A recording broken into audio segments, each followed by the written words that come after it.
could you please tell me who you are and how we know each other? So I am Phoebe's husband. My name is Connor. I mean, that's how I know you as being your husband. Being married to me, yes. Yes. There you Yes. go. See, it's not that Yeah. hard. Very basic. Yeah. Okay, give it back. Now, we're using one mic because it just so happens that my other mic, this one, even though it turns on, is not working anymore. So I'm getting a replacement next week, but until then, I thought it would be harder for me to just share a mic, but I thought maybe it would be good practice in marriage to let me just have you talk. So I was wondering if you would be able to tell me through your perspective, like how we met, and then I can my side of the things too. So. Okay. Yeah, you and I met back when we were 14, 15, and we met at a church youth group. I had a friend who I wasn't going to school with him yet. He was going to my church, and then he brought me along to the youth group. And I met you and your sister, brother, friends. To that point, I wasn't super social yet. I wouldn't say. I mean, I went to my own school, but beyond school functions, I didn't really have much of a social life other than maybe sports. So going to that youth group, meeting you guys, kind of how we first initially met. And then, yeah. I'll just move it higher for you because Sorry. no, it's okay. You and I talk at different Yes, levels, we do. so that's Yeah. why I think it would be Yeah. better for you to just put it closer. But Yeah. I'm sure it'll be fine either way. Yeah, on my perspective, I was just chilling out, doing my thing, telling my parents I didn't want to date anybody because I thought everybody around me wasn't for me. No offense to those guys, but I was just like, yeah, no, this isn't it. I had big dreams of like going to a big 4-year college and meeting someone there and then doing some big career. Yeah, and then you came along and I was like, he's a good friend. He's a good friend, you know? Shout out Victoria. She would come to work because I worked at a dry cleaner's in someone's basement, which is funny because you actually ended up working for that same dry cleaner. Oh, yeah, Shout yeah, out to Noonan and Andrea. Good times. That is a whole nother story. But basically, everybody told me that we would be good together, and I knew we were very young and I didn't want to rush into anything. So you and I really just became friends, and it was like that for I don't know, good 4 or so months because I think it was like early fall that you started coming to church when I was there. Yeah. And then by the new year, we just started texting, and I went down to Georgia to see my brother graduate from military school. And on that trip, I remember giving Caleb a huge hug and being like, I'm texting 2 boys right now. Because shocker, there's someone else I was texting, and I didn't know that at the time. yeah, you didn't know that at the time. That's a whole nother story also. But all I'm that to say is that I wasn't sure what to do.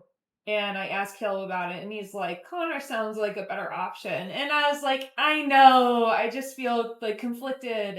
And then I was watching Avatar on the way home at my cousin's house. I hated it because it was in Blu-ray and it was freaking me out. And I was texting you, and you were definitely flirting with me. And I asked you if you liked me, and you can tell your story of when you received that text saying, do you like me? You know, as a 15-year-old boy. That was a funny story because I was with my cousin and my friend who introduced us. And I think we were watching like maybe basketball on the TV, but we're hanging out and I'm texting. And it's like at that stage of my life, like whenever I was thinking about you or with you or texting you, like I'm already a person who lives very much more in the present rather than like constantly thinking about the past or the future or what's coming.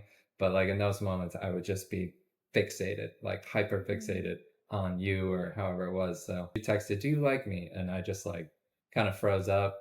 And I showed my cousin and my friend, and we're looking at it and we're like talking over what I need to say and coming up with what So needs to go sweet. down. That's really nice. And then yeah, because what did I end up texting? I said, You said I said, maybe. maybe, do you like me? Question mark with a smiley face, I think. Yeah, well, it was like a winky Yeah, face. yeah. Yeah, I was like, oh, what a flirt, you know? That took a few minds to put that one together. I know, that's so funny. But that was such a rush. Yeah. I mean, it's like the first time that feeling came over me, you know, being the first person I It was was really brave.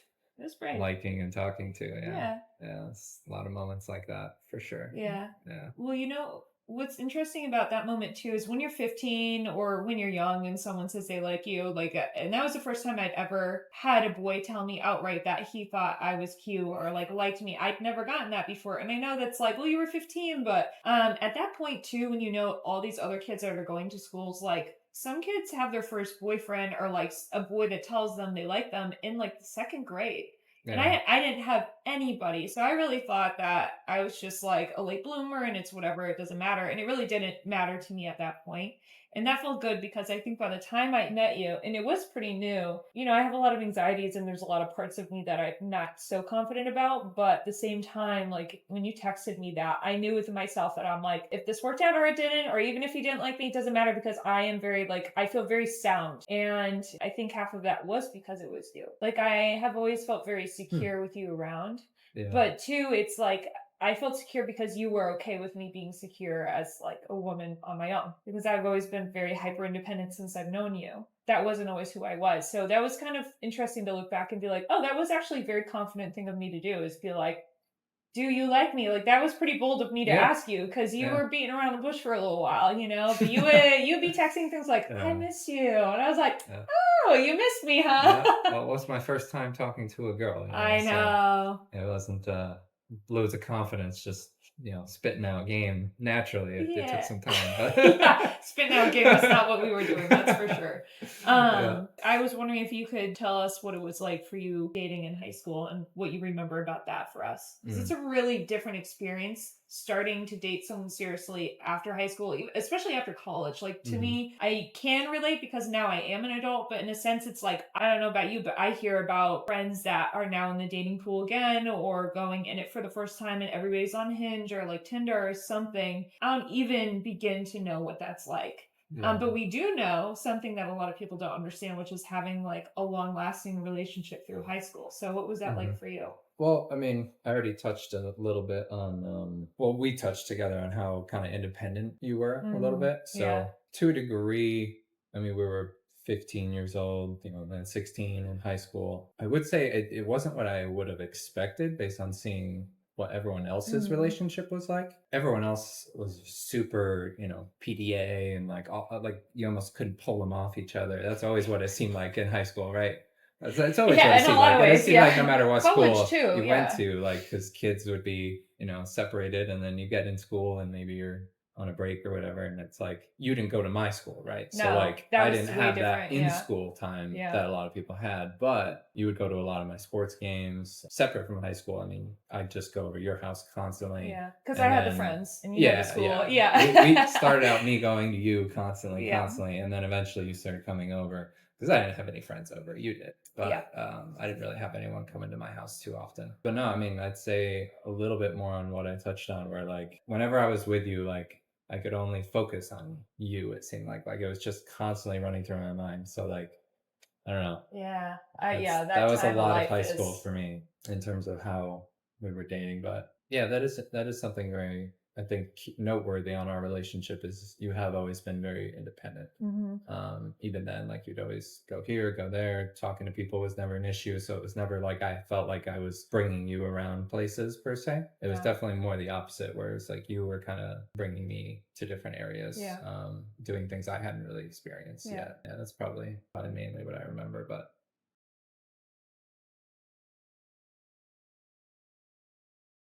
yeah.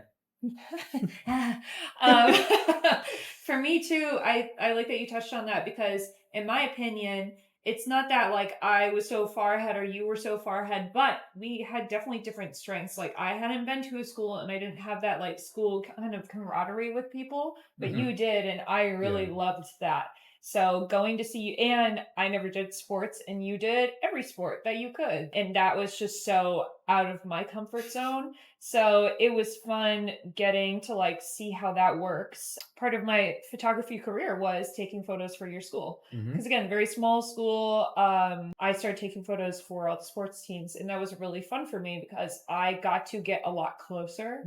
And even though I didn't understand like what position you had ever really, you would talk about it afterwards, and it was like speaking another language. I was like, sure, yeah, you were forward somewhere. I don't know what that means, but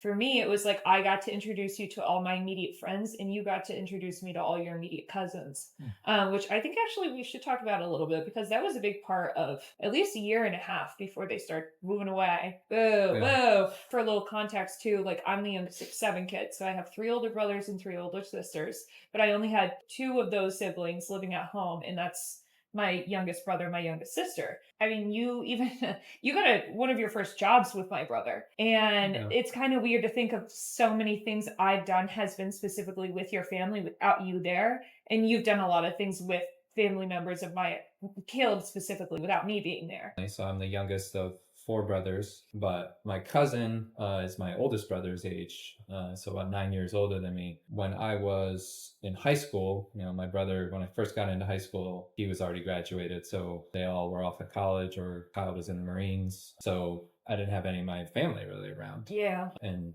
Dave had just come back from college and was staying in Connecticut. So he was pretty much the only family that I was just hanging out with constantly. And of course, being family, like we knew each other, but I didn't really know too much about him per se until he came back. And then we realized how much we had in common, how much things we liked, Yeah. shared together, movies. How old were you at that point? 14? I think I was 13, Wow. 13 or 14, yeah. And I mean, every day in the summer, we would go to a basketball court that was an outdoor basketball court, like a community court. Yeah. And we would just play for like hours. And we would go to Dunkin' Donuts beforehand, and we get plain bagels toasted with cream cheese, Powerades, and waters every time.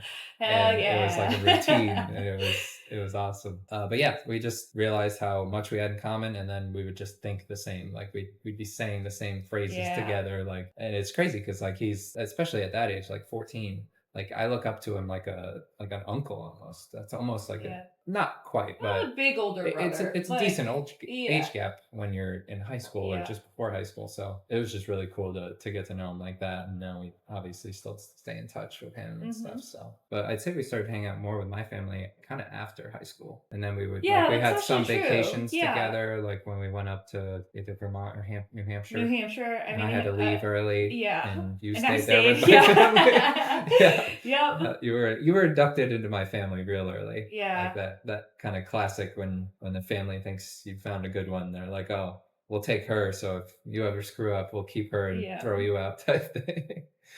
But Yeah. yeah. And our parents, shout out to our moms specifically about how much they drove us back and forth. They really did Yeah. a number, and our dads, but mostly It's our very moms. true. Yeah. It made a big impact on our relationship because we were able to be really good friends. Like that's really what we were at the base of it, because it wasn't geared around like, how can I take you out and make you feel special? Like at that time, what you saw in the movies and all these things is you go on a fancy day, and then like you keep on going on fancier dates, and you're like running your own business, and the other person has a job, and that's not where we were in life. It was so different. So to just be like, no, like, and our families didn't want us to be like super PDA either, and neither did we. That was not our style.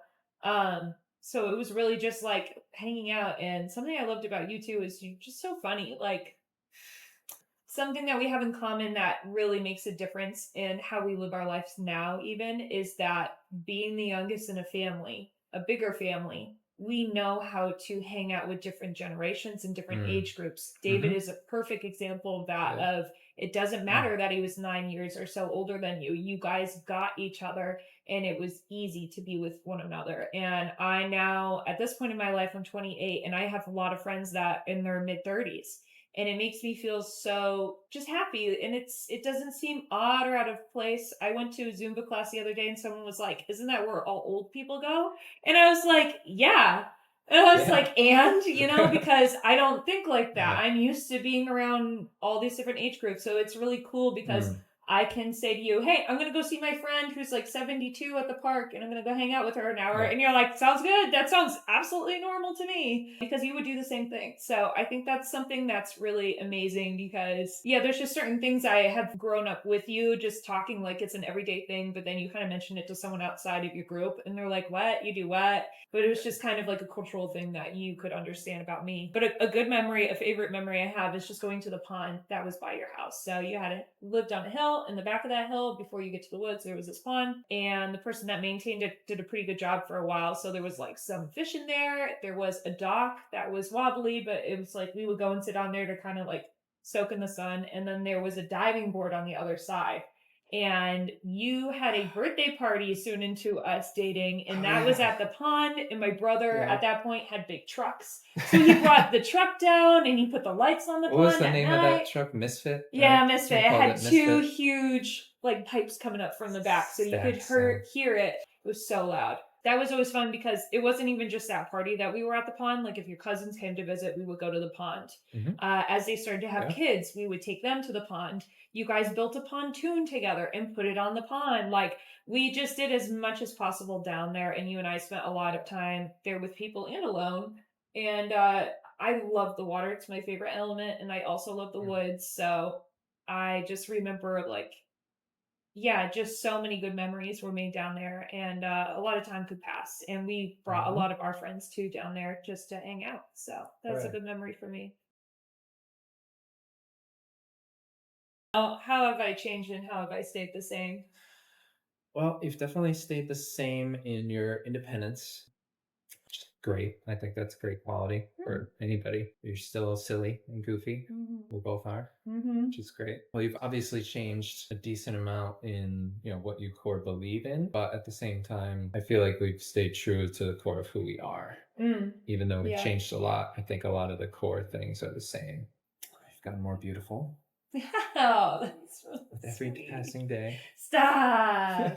But no, I mean, I don't feel like we've changed all that much. I mean, we've matured a lot. Yeah, grown. We've grown. Yeah, Yeah. but I don't think too much has changed in how we are together. I think I'm Yeah. maybe a little more responsible now. Yeah, I feel like we're very similar. We've kind Hmm. of always been us, you know? Well, so the fun thing for me too is that I know so many people that don't know you. It's funny because I'm like, it's Connor. He's like, he's part and parcel of who I am, because Yeah. I go home and you're there and I leave and I'm texting you. And it just is so funny for me to meet someone who doesn't know you. I'm like, how could you not understand who this person is in my life? You really have been the same person in the way that you're jovial at like parties. You go good with a lot of different people Mm. because like me you see the person for who they are. I would call you a extroverted introvert, which means you're good at parties and stuff, but when you're at home alone you're like that's where you're regrouping, that's where Yeah. you want to be. If I ask you if you want to go out, you're like why would we leave such a nice place? But at the same time, when it comes to Yeah. human relationships, you and I, we see a lot of value in them. So Hmm. I think that has stayed the same. I've gotten a lot more mellow, I think, and that might be hard for some people listening now because they know who I am now and it's very not mellow compared to them. But to what I Yeah. was in high school, I feel like I have a lot more control over just like my excitement and things like that. So, Hmm. and you in turn have become more extroverted or at least willing to get out of your comfort zone. Yeah. Because I think that's something I tested a lot of you growing up is being like, why won't you try something new? Why won't you do this? A lot of times you were like, I don't know. So I was like, well, then you can come. The thing you've helped me with the most is listening. Because as much as I love people, there was a lot of times I was waiting to respond to people because I was so excited to speak that I wasn't actually getting on the level with someone and listening to what they had to say without trying to fix or make things better, like just to listen. Hmm. Because I have a lot of things that I've expressed to you just in the last week. Yep. Not talking about the Every last week. every week, yeah, that I've pretty much known you. There's been a lot that I've had to say and work through, and you have just listened. And I used to get really pissed that you would never give me advice or have anything to say in return. Like that boggled my mind. And now I see it as such a strength of yours that you can just internalize, think, and accept what is without having to fix it. And I think it's beautiful. So, Thank you. and you're welcome. And I'm still working on that, but I am this way for a reason too. So, Mm. when did you know though that you were sure you wanted to marry me? Probably wasn't thinking about marrying you until after I went off to college and then came back when I only went for a year. And I think around that time was probably when, because I mean, it was a hard time for both of us. It was a very hard time Yeah. for me. Yeah. That was probably one of the most difficult times in my life, going to college, not being sure what to do. College didn't really work out for me. Kind of the only time period of my life where I'd say I was in a really dark place. You just weren't ready. Yeah, just Yeah. kind of pushed off to college, and like obviously it could have gone better if things had been different, but it's a hard time for us as a couple as well. But Yeah. coming back from that and like realizing that you were still with me fully, things had changed a little bit, but But yeah, we had to we picked it rework a back lot up. of We had to how we, rework yeah, back like communicated. who we were going to be Right. and kind of patch things up. But I mean, after that, it was like, okay, you know, I've been with you since all through my high school, college, rough times, didn't work back, I come back, and you're still there. We're still going. That's definitely when the thought of, oh, yeah, I could easily marry you. I mean, Yeah. obviously, I thought about it a time or two, you know, when we were dating, you know, "Ooh, we could get married someday and this and that." But like, that's kind of when it's like, oh yeah, this is gonna You were happen. focused on the Like, this is present. gonna happen. Yeah. We're gonna get married, Yeah. and you're the person I want around Yeah. for the rest of the time. Why'd you want me around? Because you're supportive. You push me past my limits, my barriers. I think we just have a lot of fun together. Um, Yeah. but also like you've picked me up in times when I've been down, and like those people are special people. Like there's only a certain amount of people that'll stop everything and truly help you and want to be there for you. And you've been there for me for, at least before we got married, you've been there with me for years. So you're my person. Yeah. My human. My human. The person is you. Congratulations. Yeah, no, I would agree with that. And I really enjoy pouring into people and letting them be like, feel seen and heard. And also like, no, you are capable. You can do this. And there's a certain type of positivity that is called toxic positivity, which I definitely possessed a lot of, because again, when you're uncomfortable with things not being right all the time, or with someone going through something, you want to fix it. Yeah. But on the good side of what I was trying to do, and I think that we were really good at together, not just one-sided, because I obviously had a lot of things going on too, and you were there to listen. I was there to encourage you with words that maybe you weren't thinking of or didn't have. So I love that, because again, like my strengths fit with the things that you just wouldn't consider or think of every day. And then vice versa, if I started kind of going down the rabbit hole of like what ifs, you'd be like, why would we talk about something that hasn't even happened yet? And I'd be like, because it's in my head, like, you know. So yeah, that was like a really cool balance part. What are some immature decisions we've seen each other make? And I will, of course, bring up the car story. That's always what comes to my mind. The story goes that at the end of high school, you had started to get a job, probably with my brother at that time. I'm guessing you probably started that job then. But you had a little bit of money saved. And I'd say out of the two of us, I was the saver, you were the spender. I had more money and I wouldn't spend it ever at any cost. Like it really made me anxious to spend money on gas, which I needed to spend money on to get somewhere. But I still felt guilty about buying gas. So that's where I was financially. And for you, you really were into cars.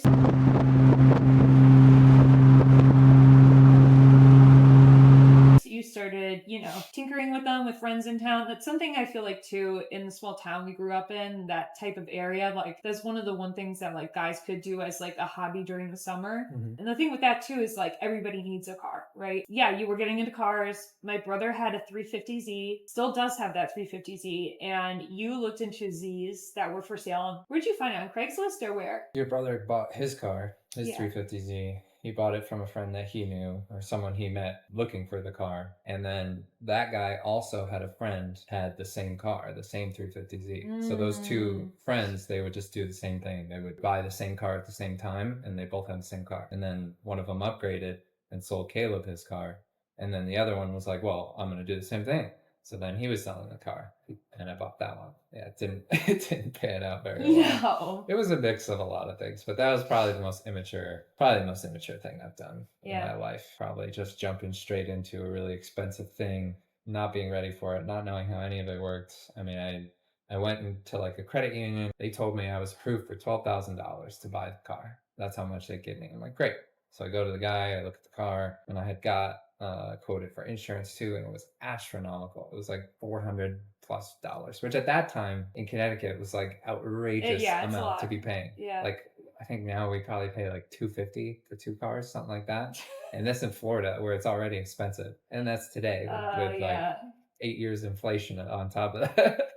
But yeah, so I went and I saw the car, liked it, told him I was interested, and then I couldn't take the car at that time though. I had to go to the bank and get a check. I started to drive home and my car broke down on the way back from seeing his car. And this dude was amazing. He drove and picked me up, drove me back, and let me take the car home. And then The 350. yeah, so I ended up taking the car before I'd actually bought it. because he trusted that I would get him the money, which I was going to do. And then I went back to the bank and they told me, oh no, you're not approved for 12, even though they told me that I was approved for 12. So I'm scrambling, like, Yeah. what am I Right. supposed to do? Like, I have Yeah. the car. I'm like, all right. So I just started going to different banks and trying to get approved for a loan, and I couldn't get approved. And I'm like going around trying to figure it out. And I had sort of enough money theoretically if I had gotten a smaller loan and done, but then I would have had like no money. Yeah. So I'm trying to figure that out. And then I got in an accident with the car. Everyone doesn't think I'm telling the truth, but I wasn't being immature in terms of driving erratically. But I spun out in the winter and ended up like flipping the car twice and landing sideways, like hanging from the car, which was a whole separate ordeal. That was pretty intense. But And what happened to your body? my body? Oh, and flipping the car? That's nothing. Absolutely nothing. I didn't have a scratch. Yeah. I was 100% fine. I wasn't bruised anywhere, nothing. I was totally fine, which is pretty crazy. That was a very crazy time. But eventually I went back to the insurance because I had taken insurance out on the car, and they tried to fight me on giving money to pay for the car because it wasn't mine, even though I'd already done everything I needed to, and it was a big ordeal. And Yeah, I it don't really think screwed that guy over. well, actually, it didn't screw him over. He got paid, but he had to pay for a lawyer to help a little bit. So Yeah. he probably lost some money. Yeah, he didn't really talk to me after that. Yeah. Which I get. Hey, man, Yeah. that's not Right, a yeah. relationship that can be mended. That's fine. I wish him the best. If he wishes Thanks me for the ill, car. that's fine. It is what it is. Yeah. Yeah, you But were just a young kid. yeah, Yeah. that was definitely the dumbest thing. I mean, my car payment was going to be 300, I think, a month, and then the insurance 400. So I was going to pay $700 a month for a few years just to drive what I thought What was do a you really think cool you were car. making per hour at a job at that time? You were out of high school, I right? was making enough, but as a kid, yeah, I had started Bank? working at Service Master. Oh, okay. Yeah, Okay. because I drove at Service Master one time. I remember that. So I was already working there with Caleb. But yeah, I mean, I was making not much. So like You would have been crunching the scraping numbers, by, I yeah. could do it, but that was accounted it. for no extra expenses and Yeah. almost no savings as like a 19, 20-year-old Yeah. kid. Yeah. Like you need to be living below your means, especially at that time. Mhm. So it was a blessing that I wrecked the car and got paid out eventually And through some survived. headache and survived. And survived. That's the biggest thing. But it Yeah. was a blessing because I couldn't afford that car. No, I know. Well, for me too, you called me. I remember I was in my grandmother's apartment. We were on the phone for about an hour and you were describing to me how excited you were. And I was trying, this is something I was bad at, right? Like I just wanted to yell at you and be like, why'd you do this? But I was like, you got to hear him out, you know? So you explained to me for about 45 minutes.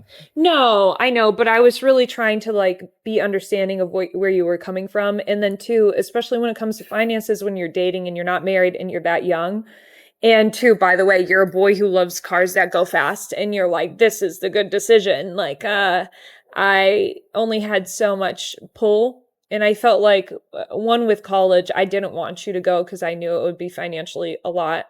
And you ended up going and that disappointed me, but I wasn't going to stop you from making your own decision. And then two, with the car was like, after 45 minutes of you describing the finances of it, it sounded good, but I knew it was kind of like listening to someone do an MLM. They're like, it's not a pyramid scheme, but it goes in a pyramid shape. And you're like, if not pyramid scheme, why pyramid shaped, you know? Yeah. Well, you got to think in that moment, I'm trying to reason with myself too. So I'm trying to spin the yarn in my own head. And then it's coming to you. So, yeah. So I remember being like, I had questions that you didn't seem to be able to answer. You're like, I'll just be able to pay it. Like, I don't know why you're asking these questions. And I was like, okay. And I just remember being really frustrated afterwards, but I had to kind of like almost block it out of my head because again, I was like, I need to fix this. And I was like, no, he needs to decide what he's going to do. But yeah, if you and I were sharing bank accounts at that time, I would have been like, absolutely not. Like, go to hell. No, yeah. So no, that just was a really poor decision. For sure. Okay, so what about me? Any mishaps you saw me make in high school? I honestly think for me, you probably would have more stories of me embarrassing myself than making big mistakes. But yeah, I feel like in terms of really immature mistakes, I mean, you were always very careful. You were always very thought out and very careful to where, you know, which was good, but I mean, it was also like of how just anxious and like the pressure you were feeling just in Yeah. general. So it makes sense that you wouldn't make many, like, you didn't make any bad Financial. financial Yeah. decisions, like, ever.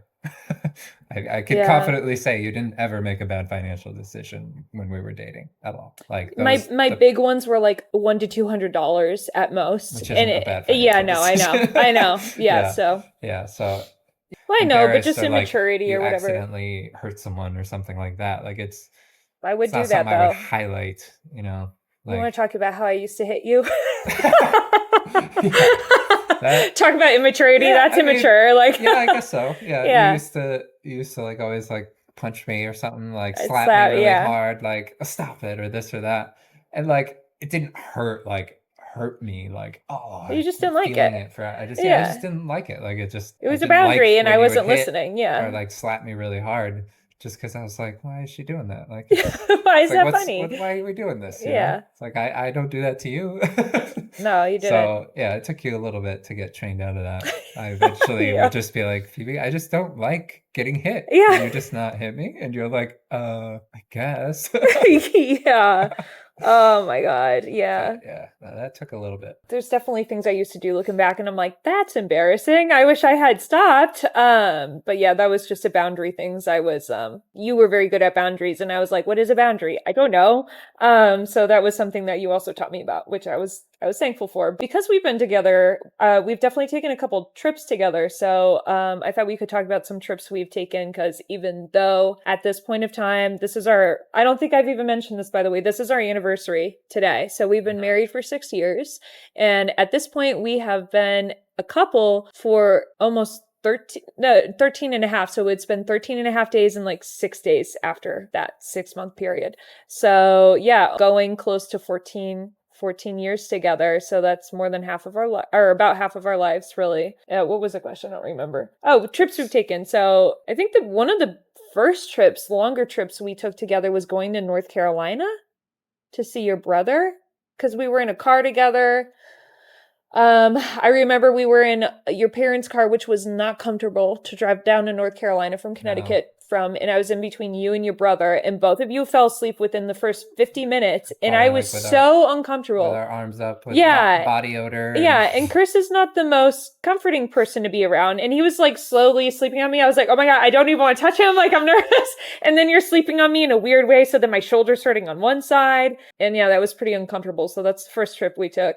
I feel like we didn't take many big trips. I don't think you came down to Florida before we were married, did you? yeah, once. I think we did once. Yeah, it was a January trip. Yeah, it was the first time I've been out in this area. And back then it was like, it almost feels like I wasn't at the same place when I look back at it. Yeah. It's kind of crazy. But it was a good time. That was I fun. know there's spending a lot of time with my siblings and Yeah, a lot of time with Caleb. Yeah. with Sonia, Dan, Ben. Yeah, with Dan. Yeah. Yep. Yeah, that was good times. Yeah, it Good was. times. We should talk about Dan for a second. Who is Dan to you? Well, Dan was our brother-in-law, Sonia's late husband. Mm-hmm.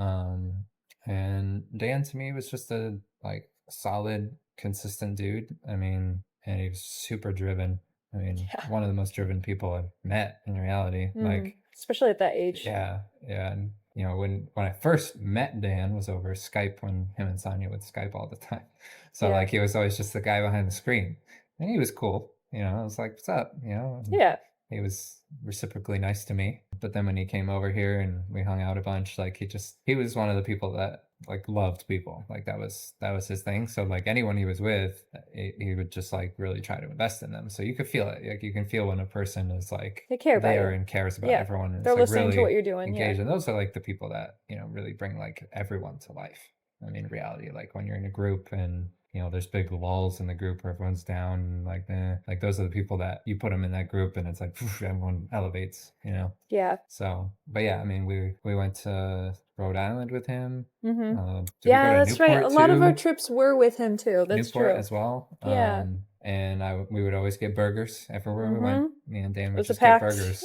And Yeah. I mean, honestly, like burgers aren't even my favorite food. We Yeah. just did it to do it. Yeah. Just to be burger buddies. Mm-hmm. And then we drink beers, IPAs, Yeah. which I no longer really like. I liked them then. So yeah, that was Dan. That was Dan. Yeah. He's a good guy. Yeah, and it was special too because my sister and I are 18 months apart, and she was dating someone long distance, and then he would come over here for a chunk at a time. And there's one time too where they hadn't seen each other for a long time because he was all the way in South Africa, and I made a scheme to get him to come over. So it was this whole thing. That's another story too. But basically, like, I got everybody to just kind of shut up about it and not say anything, so it would be a surprise. So I had Caleb go and pick up Dan at the airport and bring him back to your house instead of ours. And then I had Sonia come with me to your house to hang out. And she did not want to be a third wheel that day. And we were like, come on, you know?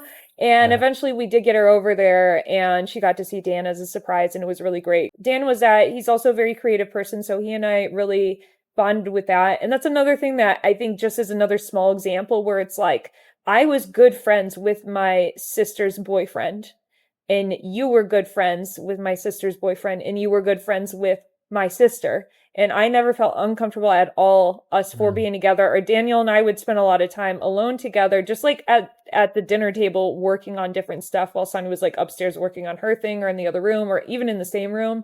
But it just really felt like he was a brother for a long time, like a good friend first, and then like a brother figure. He's not our brother. We will put that out there. Like, obviously, we are not blood related in any ways, but just the closeness that he was willing to be with other people, and in return, how open we were willing to be with him. And with Sonia there, obviously, we were very happy that they were both together.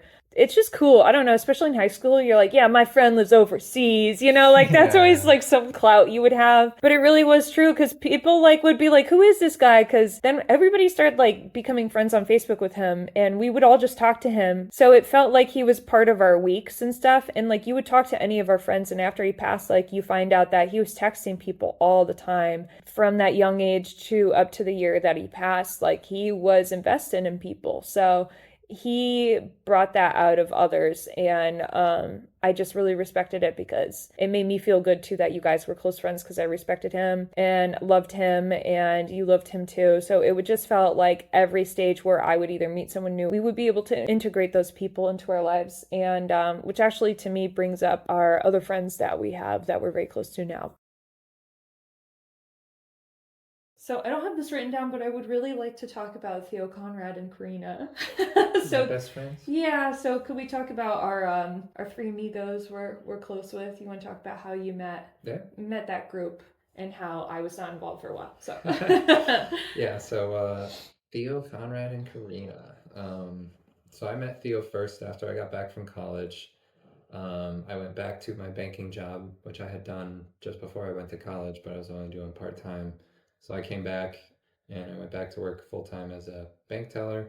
And then I applied for a job at a pizza place to be a delivery driver because I liked cars and I liked driving, and it was good money. And Theo was one of the other drivers there. Mom also worked there, and he was from Greece originally, and he moved over here. He was 13, 14? I think 11. 11 maybe? Yeah, he was 12, pretty young. something like that. Yeah. Been here since then. So, but yeah, we just became friends and bonded over cars a little bit. I just kind of really started getting into cars. So we would hang out after work and work on each other's cars and go like go-karting sometimes and other things. And Karina was his girlfriend, very similar to Phoebe and I. They've been together, Theo and Karina, a long through high time. School. Yeah. They're each other's person too, and they're going to be getting married soon in like month and a half, I think. I can't wait. It's very exciting. What are you going to do in the wedding? What am I gonna do in the wedding? Well, I'm a groomsman. Yes, in the wedding. definitely. Yes, got it. One of the head guys. Yep. And I will be photographing the wedding, which I'm very excited about. So we're very close. Yeah, very close. And Conrad was kind of a friend of a group that Theo was involved with. Yeah. I think Conrad's brother was more who Theo met first. But Conrad's just a badass dude. He's fucking rad. He's cool. Yeah. He's rad. He's rad. He's a rad brother. Yeah. Yeah, I don't remember the first time we hung out with Conrad, or I hung out with Conrad, because, most of the time I spent with Theo, Karina, and Conrad was on weekends or just times when Phoebe just wasn't around. Like, you were always a lot. Yeah. You were always working on weekends, so anytime I was hanging out with them, you weren't there. So it took a while for you to kind of come into the It was friendship. after we were married. Yeah. So We got married, and then not a couple years, maybe but like, it was slow. It was a shortly slow go. after we got married. Yeah. Right. But yeah, these are my ride or die homies. Yeah. Well, when we were married and living in Torrington, Theo lived in the house directly behind our house. Yeah. So like a block around. Yeah. Like I lived on one street, and if you went to the very next street, the two houses that butt up against each other was my house and Theo's house, or our house.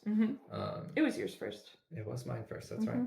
So I mean, I would spend tons of time just over his house, hanging out at night and just listening to EDM or playing video games and just hanging out, having a blast. But I mean, we did a whole bunch of stuff from car shows. We both had Mazda Miatas at the same time, same type of car, almost the same year, but they looked exactly the same. All the parts were the same. So we would kind of tinker with those and change stuff out. My clutch went out on one. The whole clutch just stopped working, so couldn't shift, couldn't drive it, and we undertook the task of changing it out, which is a pretty involved. I mean, as far as engines go, it's one of the top, I don't know, I'd say 5 things that are most involved to change. We did it all with jack stands and just tools in a garage, and Theo spent longer than I did, even though it was my car, because Theo was a little more deep dive. He watched like this whole YouTube video, took notes, figured out exactly what needed to be done, and I watched it too, but he really studied it. Yeah. And then we just took everything apart carefully, kept track of everything, and it took a while. It took like a good week and a half, I think. Wow. Which was tough to go without a car for that long. Yeah. But we got it done. Theo put in some extra overtime hours after I'd go home sometimes. Solid dude. But yeah, I've just had a good time with those guys, and Karina too. Especially after we got married, we all got really close, going through a pandemic, and then right when like things started to open up again and you could kind of go see people in reality, we just said, screw it, let's do it. We started hanging out, and then we started our taco Sundays. Every other Sunday, they'd come over to our house, drink a lot of beers, eat a lot of tacos, listen to EDM. Yeah. And that's all we needed for years. Yeah, which actually brings us to like we kind of talked about travel and then dropped it because again, we didn't travel that much in retrospect, looking back compared to other couples I've seen. Like there are some people online, babe, that I see and they go out like every other month or going to a new state I know. It's a lot of money. How do you guys do that? Can you tell me?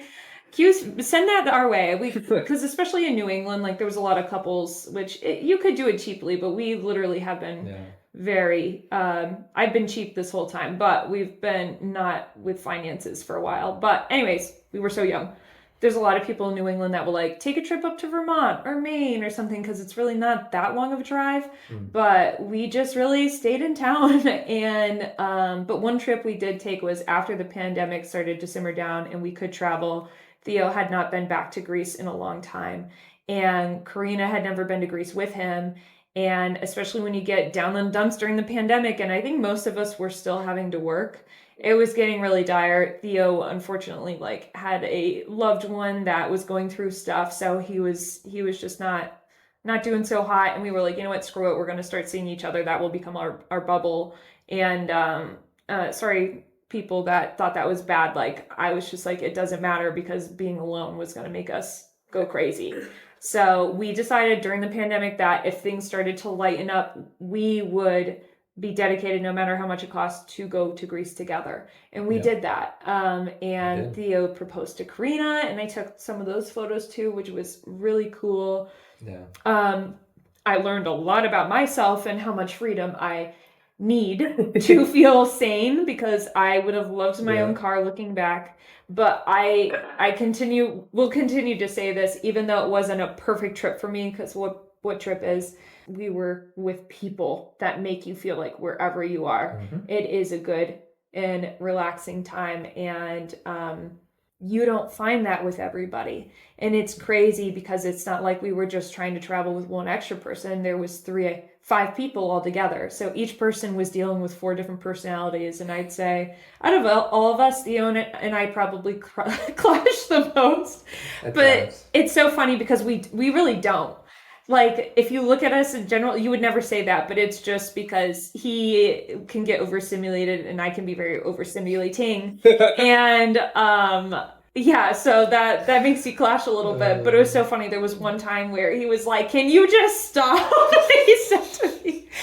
And you just said, yep. I can say, yeah, I can. But yeah, I appreciate that about Theo. It was just really special to kind of like get married to you, and I know you were hanging out with them, but I had my own friends going on too in college, and then I was just so focused on like second shooting all these weddings. So any opportunity I could get to be more in an artist sort of situation I did, and that always sort of requires, as a small business owner in America, to be working a weekend. So that's what I was doing. And another thing that was really great is you were really respectful of that, and you never made me feel bad that I was missing a party. Because I think too, you knew that I love people and I would have loved to be at that party, but you also knew how much I love art. Maybe this will be like the title of this episode, is kind of like, can like the sports and the artistic world like combine, because that is the biggest difference between us. And something I loved, like I mentioned before, is you taught me about sports. I still would not be able to tell you most of what's going on if I'm watching a game, still don't know, but I can respect it for what it is, because you have taught me a lot about how hard it is. And I think it's very awesome for most people to do, because it does teach you a lot about like camaraderie and working together as a team, if you're doing it properly anyways. Although I will say, I love sports, but I do not watch much sports. No, not anymore. That's the difference. Most people who say they love sports, or you think of this guy who's into sports, it's people that just spend, all Sunday watching football, or they're always, every championship of basketball, soccer, this or that. You're they're wearing always all the watching shirts. it, or they're wearing the shirts. That's not me. I love to play sports. I love to participate in sports. Watching it can be fun, but especially in recent memory, I mean, the last 6 years, I've probably watched like 3 or 4 main sports things in the last 6 years. Why is that? It just doesn't interest me. Like watching sports, especially by myself. And I think it's also because I'm more into video games, definitely. So that's a big thing, because like I'm not going to sit here by myself when it's just you and me home and watch a sports game. That's boring. The whole point of it to me, and the whole point of a sport too, because I don't really play sports that aren't team sports. It's the team aspect, or like the sharing it with someone else. Like that's the whole point. It's coming together and everyone's working as a team towards a goal. Yeah. And when you're watching it, it's like, oh, you're all rooting for the same people. Usually, not always. Yeah. Not always, but. And as an extrovert who loves people, I'm like, oof, that's attractive. And someone that I would want to be my partner is I want them to value the same things as me. And while from outside looking in, we might not have the same interests, there's a lot of things that overlap with us. And two, I mean, I'm sorry, you and I could be even more different in our interests and still be just as close, because the biggest thing we have in common is the way we talk to each other. It's very like just fun to be around. It's pleasing to like tell you about my day. We both love food. I love to cook. I've taught you to cook. You're a great cook too. And when you have those base things of you listen to each other, you have a good time together no matter where you are, and you eat a meal together and you have those bonds, like the rest is kind of just like whatever. Like as long as you can respect that I'm different from you and be into it, the rest is just kind of details and you figure it out. But can you tell me what you learned about art from me so far? What I've learned about art? Because you were not into art. You never took an art class other than maybe music. Yeah. I mean, the biggest thing as someone who's not artistic, being with someone who's an artist, is like just being able to see like what actually is art and what isn't. Like obviously, you can go outside, you can watch a sunset and know that that's like intrinsically beautiful. Yeah. Right? Like oh, this is gorgeous. Like you don't need an artist for that. But there's other areas, like areas of a town or a city, and there's a wall that's painted a color. And to me, like if I just look at it, I'm like, it's just a wall that's painted. But to you, you're like, oh, this is such a cool color and design. And if you had this and that, and if you put this here and took pictures like this, if you did that, it's like, oh yeah, that would be like magazine worthy. But in my head, I'm like, it's just a wall. It's just a brick wall. Yeah. Like it doesn't matter. But there's beauty and there's opportunity. I'd say that's the thing, probably more so, is like the opportunity of seeing art in different places is something that. Which I don't know if that's you've taught me as much, if more you've taught me to spot it. Yeah, like just keep your eyes open. Yeah, I can see it now and I get it. Like I understand thought process, at least from a basic level of what an artist like kind of sees when they're looking at things versus someone like me who isn't looking at anything artistically at first. Like I'm just looking at, I'm very functional. My personality is more like, how can I do this better and quicker, but like without compromising on like how effective it's done. Yeah. Like when I think about the dishes, like I used to for as long as I can remember, I do the dishes like really detailed. We don't have a dishwasher, and I make sure I have like a system on exactly how I wash a cup versus a plate versus a this. And it's like, it's very strategic, but I'm always like tweaking little things to speed it up while still keeping the dishes clean.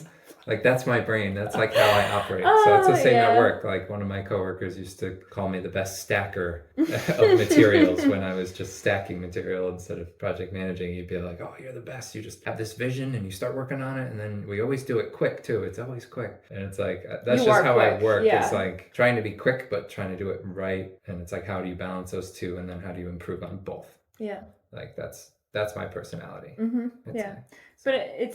But you're not a square either. It's not like you're like, well, I only focus on it. You know what I mean? Like you were always very open to hearing me say things, but I actually think this aligns perfectly with the next sort of flow, which is like something that I find interesting about us, and I'm not trying to brag, but I think that people would like to know because everybody just always wants to know about someone's personal life, especially when it comes to romance or whatever. But you and I specifically in our relationship have not fought a lot. That does not mean that we haven't bickered and that we haven't had disagreements. Like I think that goes standard with any relationship. But as far as like having explosive, like I'm so angry at you, or just, those things coming up, like really big issues bubbling to a point where we're not listening and we're really angry and things are just said that you regret. Like I have had that with a lot of people in my life, and with you, it has not been that way. And before I got married to you, I was like, when will that shoe drop, right? Like when will we just start yelling? And it still hasn't happened. I'm just waiting. I'm waiting over here patiently for it, you know? I've got one planned for next month. Oh, okay, great. I'll pencil that in. But I was thinking too, like one of the fights we did get in high school was about art, and I was so angry at you. No, is this the candy dresses? Yes. So if you don't know, Project Runway is the best show on television, and I, of course, watched it because I love Tim Gunn and I love art. And something that was really fascinating about it is they would always have an unconventional challenge because it's Project Runway. It was in New York City under Parsons, and they would have, back to the unconventional challenge, they would have this challenge each time where they would bring the contestants into, like, let's say a hardware store, or for instance, the one I watched was a candy store, Andy's Candies, and they said, take this unconventional material and turn it into an outfit somehow.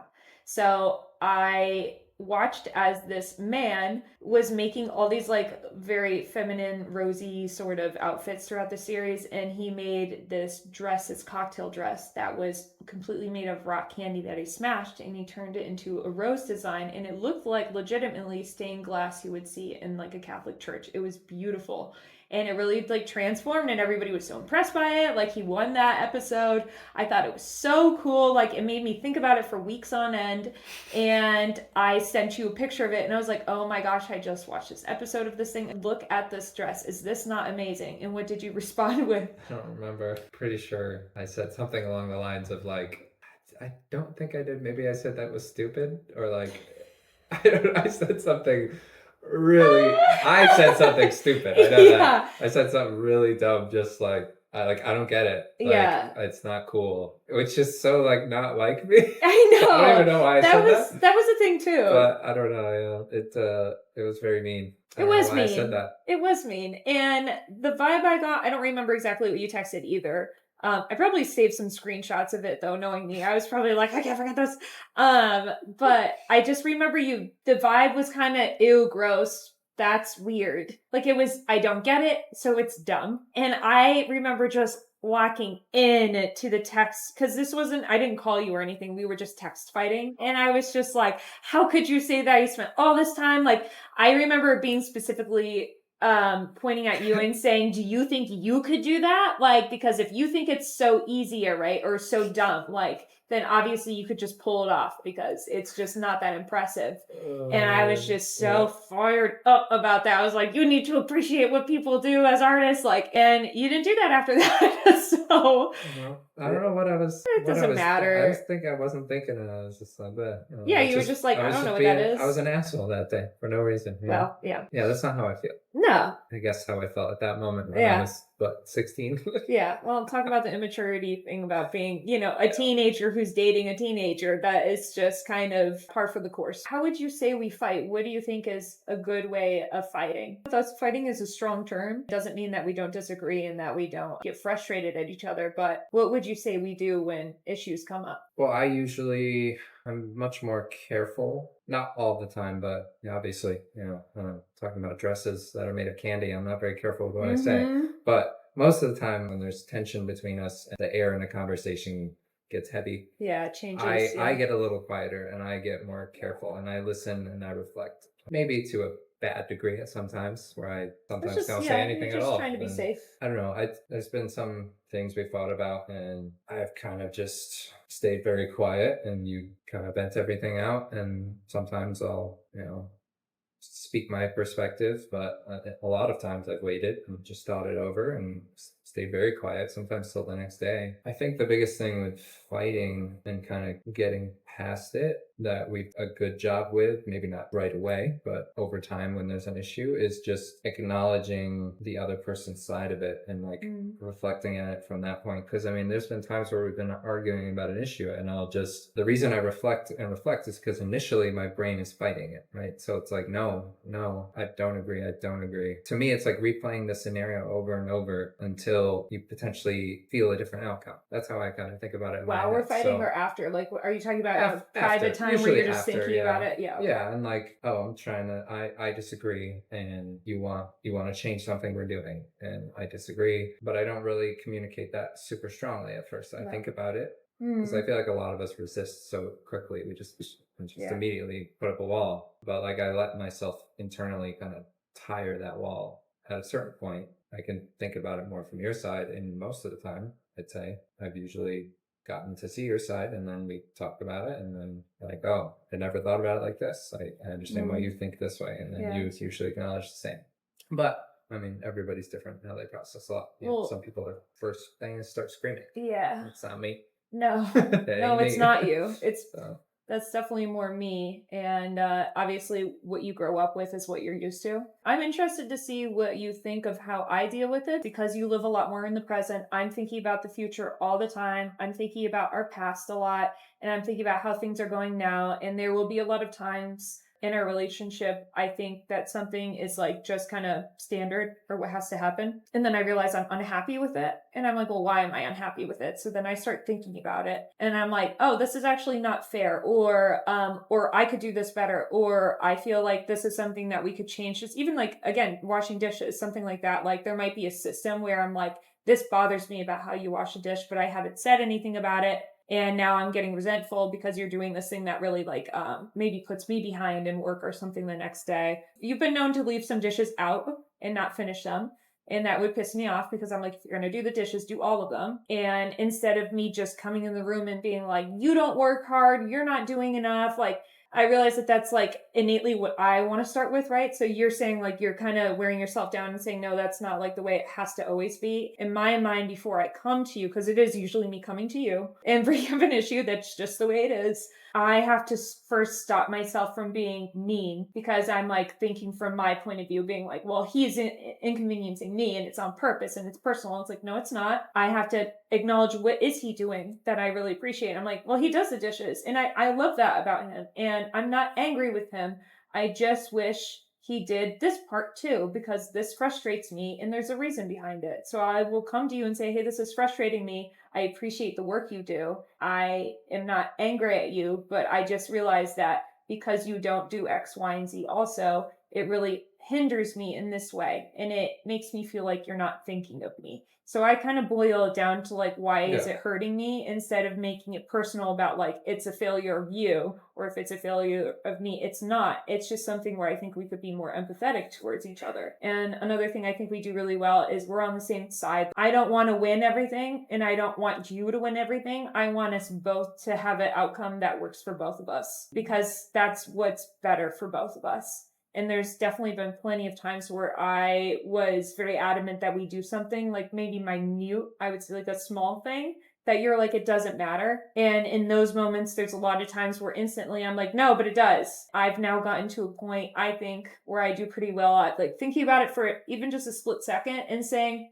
yeah, no, I don't know why that's so important to me. I can drop it. That I think is really important, because if you're going into a fight trying to win and get your point across, it is very often that you are going to go way over the head of what the other person is thinking, because their opinions are just as valuable as yours. Mhm. And I definitely had to work on like taking away that complex of like, my way is better. It's not. Our way is better. And if it's not working for both of us, then it's not working for the individual either.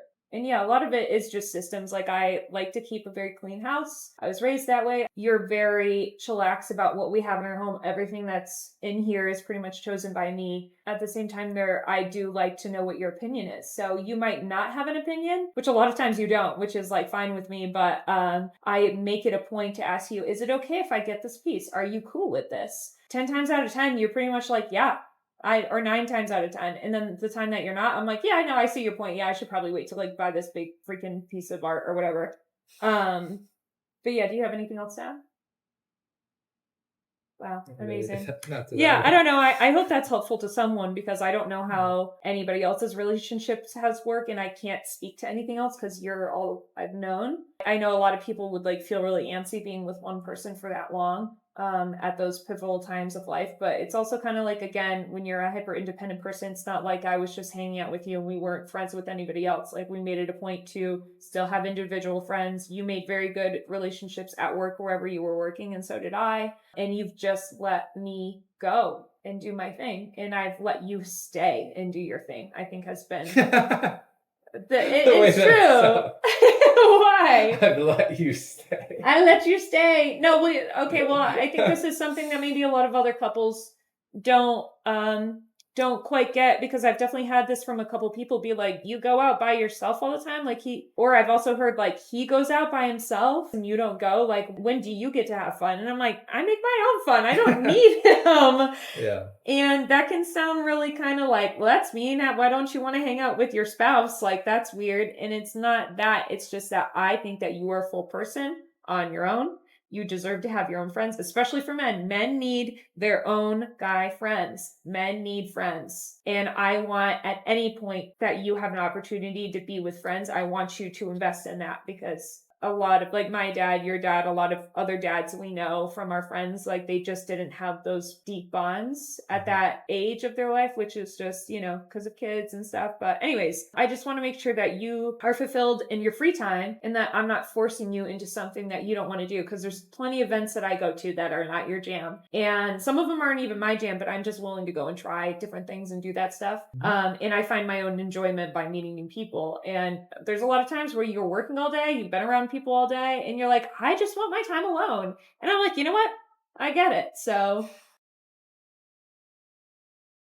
I know you have some questions for me, so I'm going to give you the mic. One thing I wanted to see is what do you think are some things that have kept us going when we're going through tough times together? Like, what are some attributes or traits that either of us have? Out of the two of us, you stay very calm, and you have a very calming presence on a relationship. So with me, I have a very forward way of thinking. So I make you think deeply about things that maybe you don't even want to be thinking about. And there's definitely to a point, right? Like, there's certain interests I have that aren't your interests. And while we might not align on like our interests, you are always willing to listen to what I'm doing and what I'm thinking about. Yeah. And we also, like, you have good boundaries. I don't know if anybody listening to this has heard, but a lot of older couples will be like, you never go to bed angry. And like, sorry, but that's a load of bullcrap, because when you are tired at the end of a workday and an issue comes up, you don't want to stay up till midnight on a Monday night working through an issue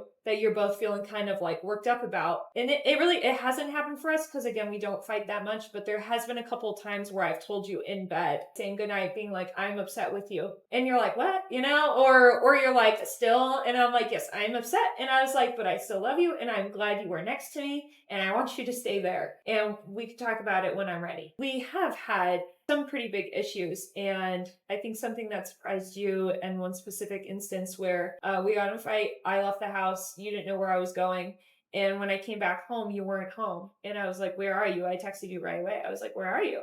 And you said, well, I'm at the house.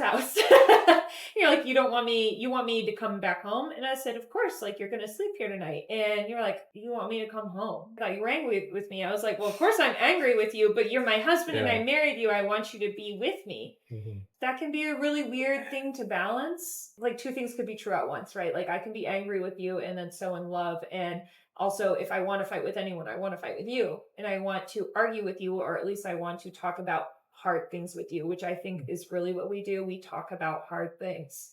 And there's definitely a lot of points in our life too where I feel like I've gone in a different direction than you, or I've thought about things for a long time and I want to switch a way I do things, and maybe you're not ready to switch, or maybe you're not ready to kind of come and meet me there at that thought level, which is fine. It's not like I'm smarter or whatever. It's just a different way of thinking about things. And there's been some times where I try and make a point of it is these are my feelings and this is what I'm going through. And I don't need you to be at the same place as me, but I need you to know what's happening with me. And you being you just listen, you go, okay? Because this is another thing too. When you are an extrovert and you love to ask questions, I like to ask questions of you. I like to talk to you about a lot of things. And then I will always ask, do you have an opinion on this? What are your thoughts? I would say 5 out of 5 times, you're like, I don't really have one. 5 out of 10 times? 5 out of 10. Thank you. You're getting these ratios wrong. I know. Math is not my friend. 50% of the time. 50% of the time, you're usually like, I don't have a strong opinion of this, or I don't know yet. And I'm always like, okay, that's fine. You know, it's very situational. Like it's hard to put a big blanket over it. But I think the thing that is helpful for both of us is that you are calm, I am thoughtful, and we want the best for each other. Always. Something else I've asked you to think about leading up to this or gearing up to this was thinking about the other relationships we've seen, because obviously growing up in high school, we saw a lot of people go together, break up. In college, you see that. And as an adult, you also see people get married, get a divorce, or just complain about their spouse in certain ways. And you and I are not perfect people. Like, I don't want anyone to go out and think like, oh, Phoebe and Connor never fight. Like, they're just so perfect. And that is not true. But I would say, even if I'm upset with you, it really doesn't last very long. So I was wondering if you can think of like things you've seen different about other relationships and then how we do it different, because we are different. We are not a traditional couple. So if you want to speak on that. Yeah. I mean, I think the biggest thing is probably how independent we are and how we've kind of molded our lives to allow each other to be independent. Like a lot of nights I'm doing my own thing and you're doing your own thing because, you know, you're working, I'm relaxing, playing games, because I work a more traditional day, whereas you do not. A big thing that I know for sure we do is like the quality time with each other is like almost every single day. Yeah. Where we're still like sitting down and eating meals together. Like that's something we've always done. And I feel like we will always do. I'm thinking about it from like an intimate side of our relationship, like our day to day in our house. But I mean, we've never seen another couple in that scenario. Yeah. So it's like, well, again, it's kind of you just hard, speak to what you do and then people will know if it's different for them, you know? Well, what's really a regular night like for us then? How would you describe that? A regular night? Yeah. Okay. What's a boring night for us? A boring night? Yeah, just regular. I come home, you know, we just kind of talk for a while when I get home, and then I'll shower after work, and then you'll be listening to a podcast and we're doing work or something. And then, you know, you'll start a dinner and you'll be working on dinner and I'll be on my computer just hanging out, and then we'll eat dinner. And that's when we focus on each other, talk, hang out, or, you know, then we'll watch a show maybe after dinner a little bit. And then you'll go back to editing and I'll go back to my games, and that's probably our most vanilla night. Yeah. You know? But it sounds vanilla. It is vanilla. But what's exciting to me is like you come home and I'm like, oh my God, hi. You know, like, and then sometimes you come home and you're not in a good mood, or you come home and I'm not in a good mood. Yeah. But by the end of the night, we're usually like pretty mellowed out, you know? Yeah. And I whoever think was down gets picked up. Yeah. And of course, we're on our phones because we're young. And I know.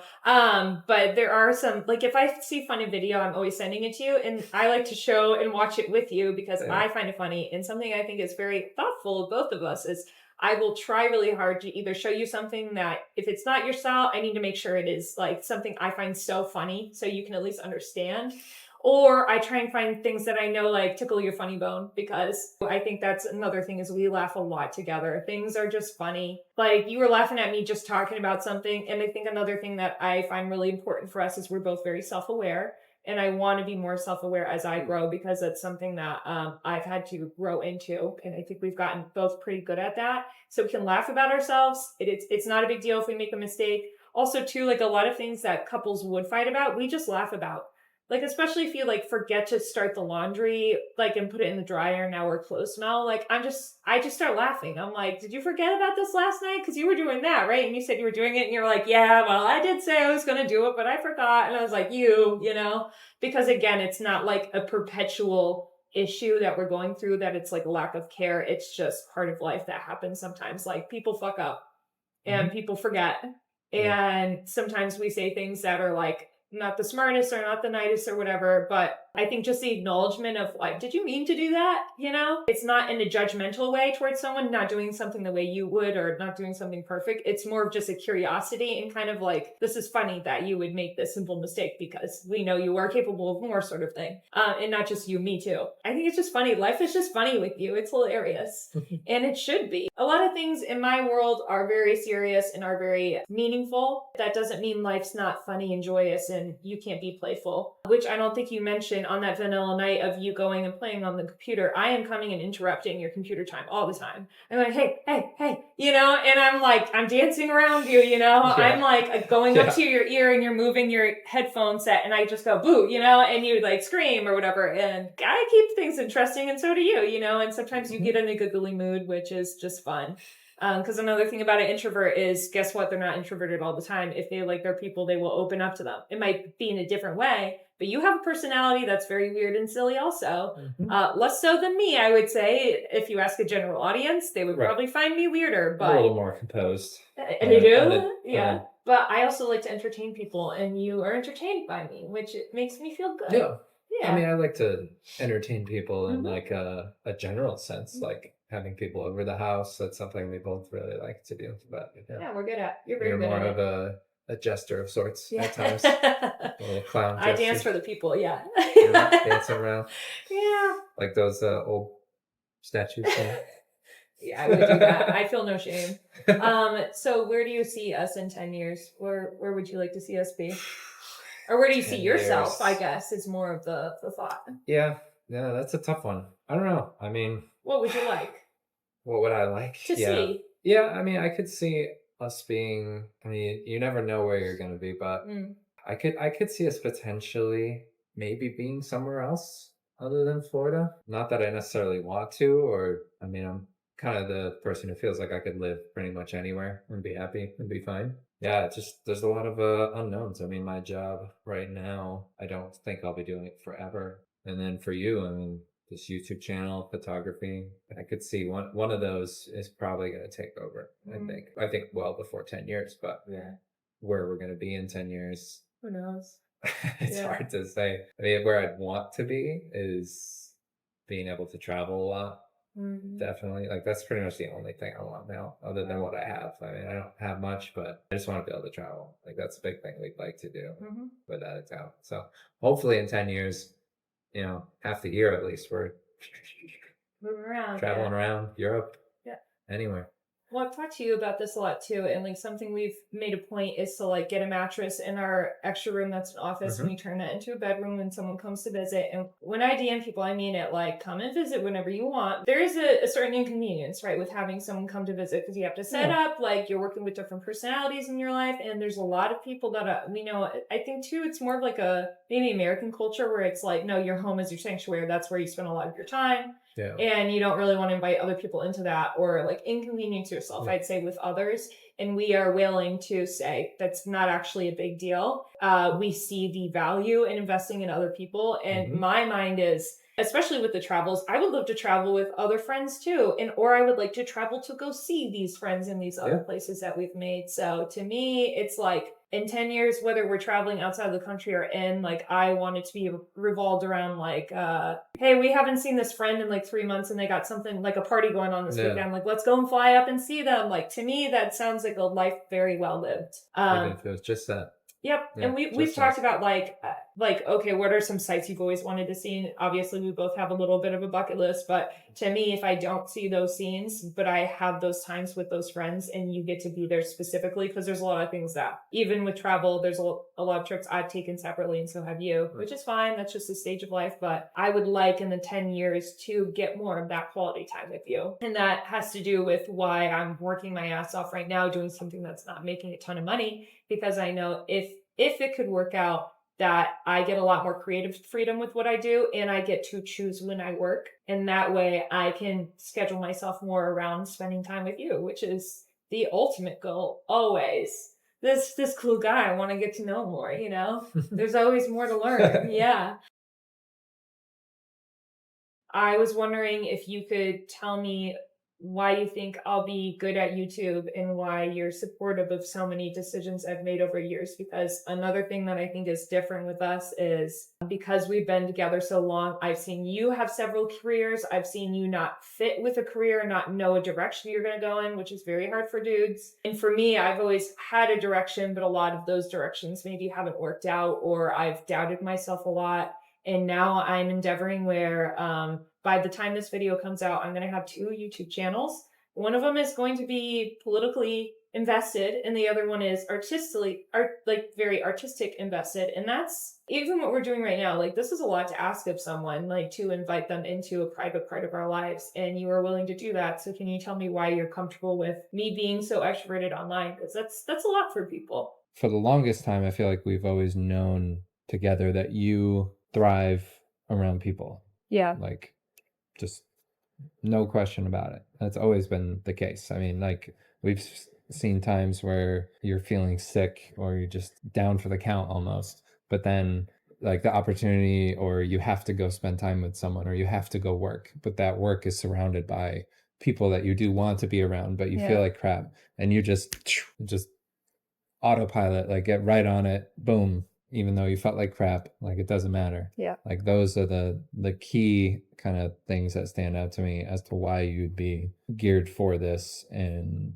do well in podcasting, is because like just connecting with another person in front of the cameras are like irrelevant for you at that point. That like, doesn't matter. It's how you're recording it, which just kind of takes into the fact that your photography, you know, like you wanted to capture things. So now you're doing 2 of the things you love doing instead of just one. Yeah.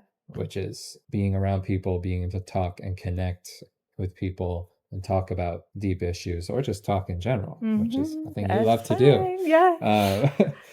But be able to do that and then capture it and then add an artistic spin on it, where you're editing it and adding different things to the clips and cutting it exactly how you want it to portray, like what message, like that just makes sense for you. I mean, that's how I that's think. who you are. Yeah, for It's sure. what you love. So yeah.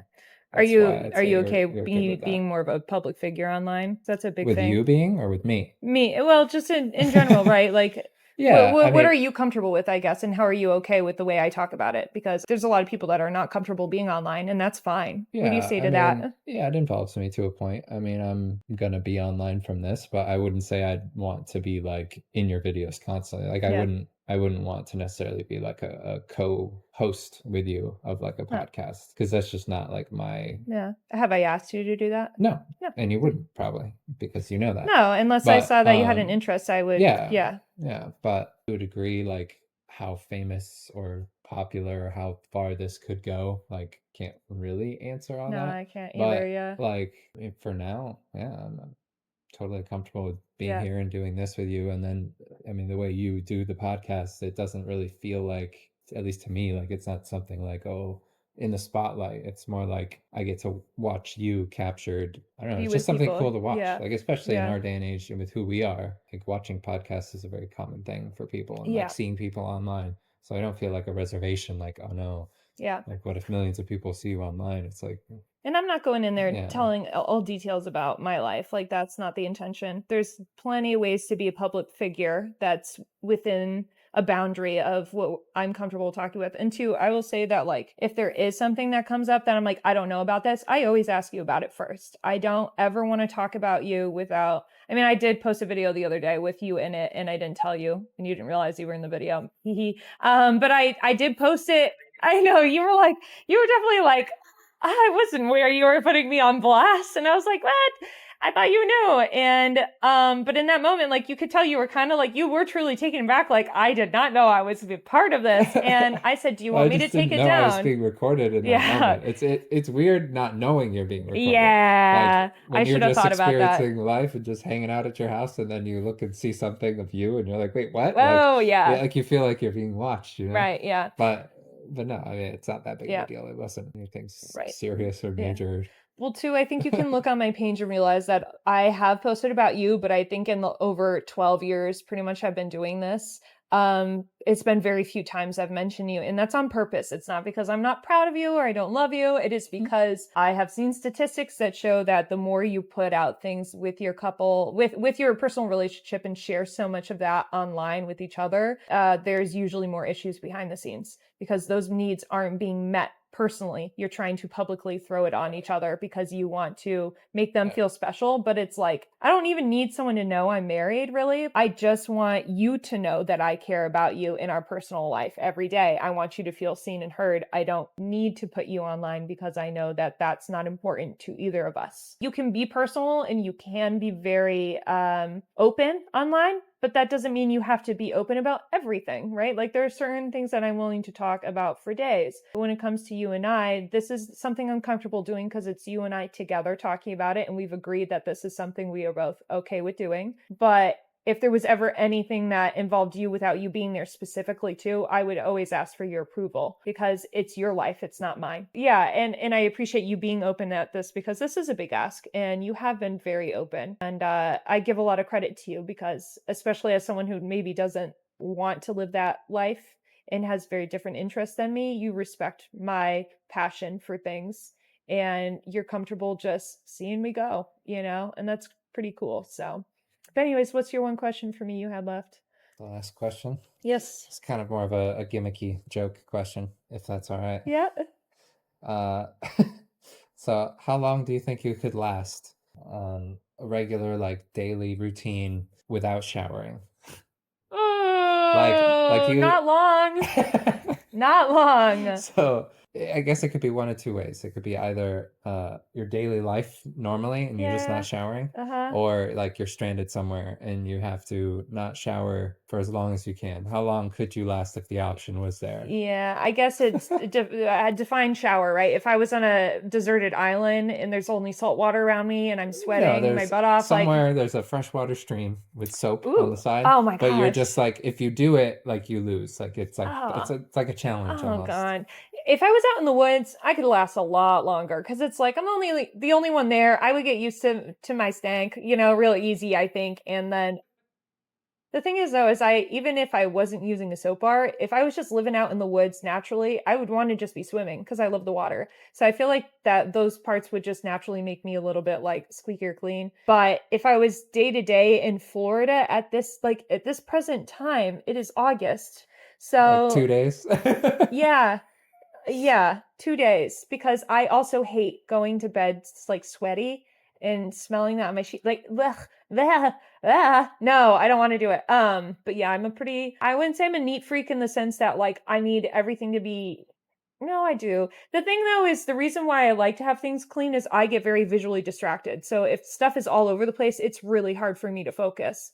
Because already with how I schedule my day in notebooks, like I'll write everything out and I never do it in order. So my brain Yeah. is like going like this. So when all my stuff is over here and over there, it's really hard for me to go. And the same with being like cleanly. If I'm not clean and I keep on smelling that I'm sweating, which in Florida happens very quick, even if you're going outside for a couple minutes, I don't want to I don't want to always be constantly thinking about that. So, yeah, day to day, I would say max 2 days. And in the woods, who knows? Who knows? Depends on who's there and if, other stuff is going on, But that's awful. I would never ask you that. I would never.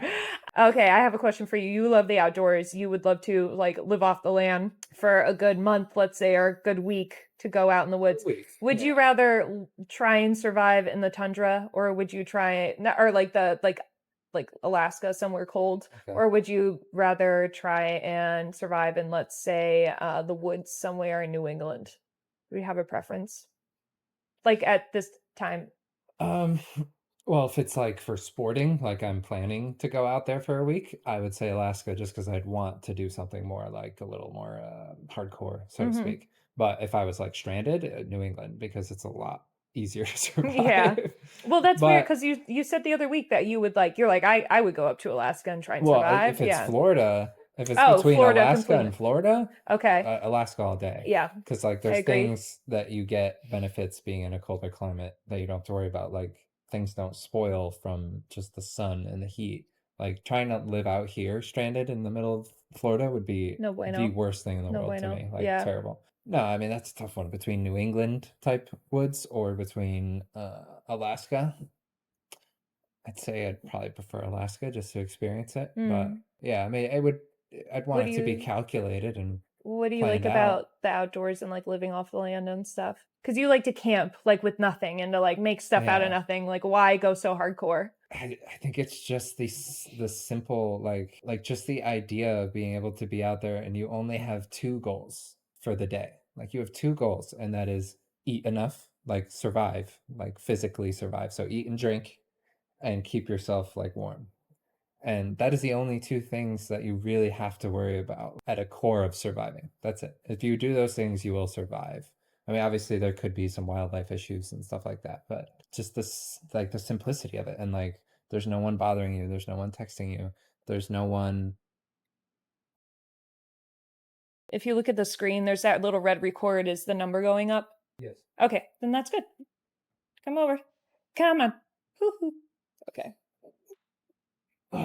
Okay, so I think we've talked enough. We got a lot going on. So we'll end here. And I was wondering if you could tell me just a little bit about a song you think people should hear in their lifetime and then why you like this type of music. I've told you about this several times. Yeah. You can Yeah. ask me the same question though too. I have one. A song that people need to listen to in their lifetime. Mm-hmm. Or that you think is like a good song to listen to. People need to know. Yeah, I think probably the one we were listening to on the way back yesterday. Probably Opus by Eric Prydz. That was good. That is just a journey of a song to me. Like it's very simple, it's very basic, which a lot of people might think EDM music is very simple and basic. I do not. I think it is the modern classical music, in my opinion. Ooh. It's kind of like that's my favorite way I got described. Someone who I barely knew, but we were playing basketball actually, and someone was talking about the music I was playing because I had my speaker, and he was like, "Yeah, I don't know. It's like to me, it's like the modern classical music. Like it's got the same concepts and ideas, and like how it's trying to like make you feel and this and that." And I was like, "That's the one. That's EDM." Yeah. But It's cool. no, this song's kind of like a very simple concept where it just starts out really slow and it just sort of gets a little faster at each like maybe fourth verse or whatever.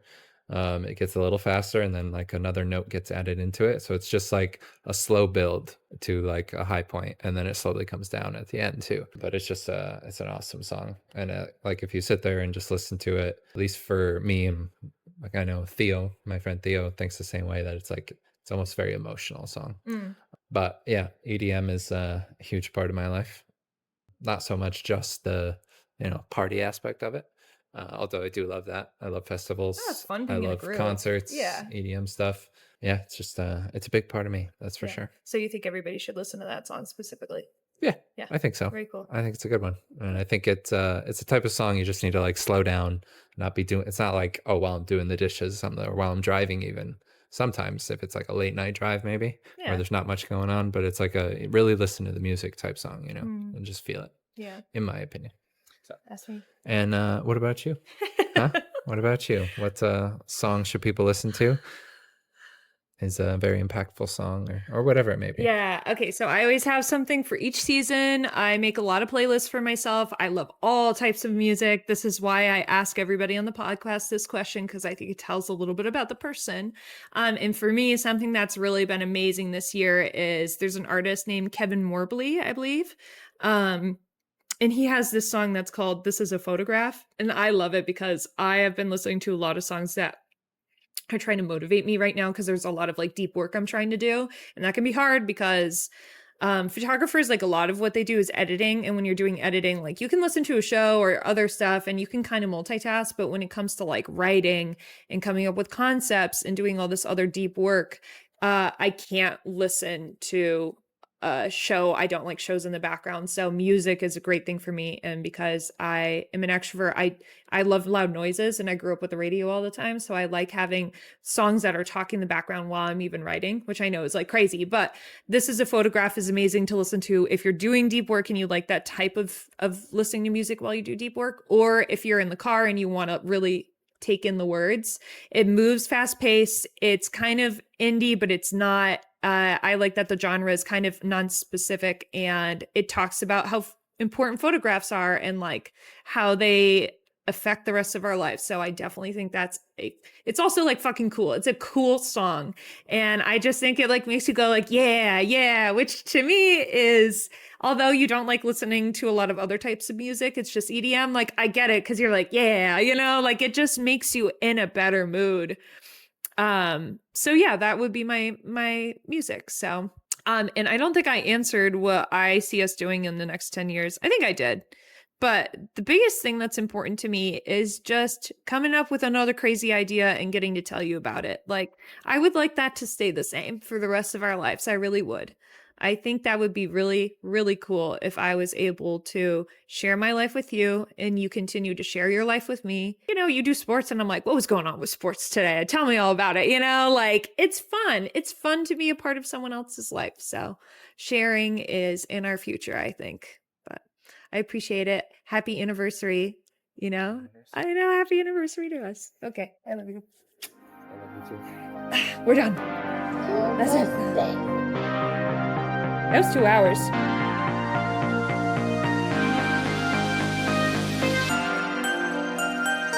You want to do it again? What? Another podcast? No.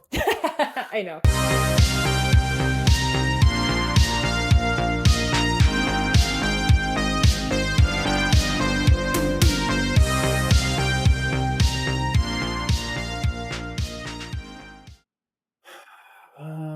Memories.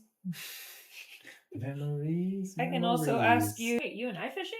No, not you. I was gonna say. We're talking about me. Oh, right? okay. Sorry. I thought we were talking about us. My bad. Go ahead.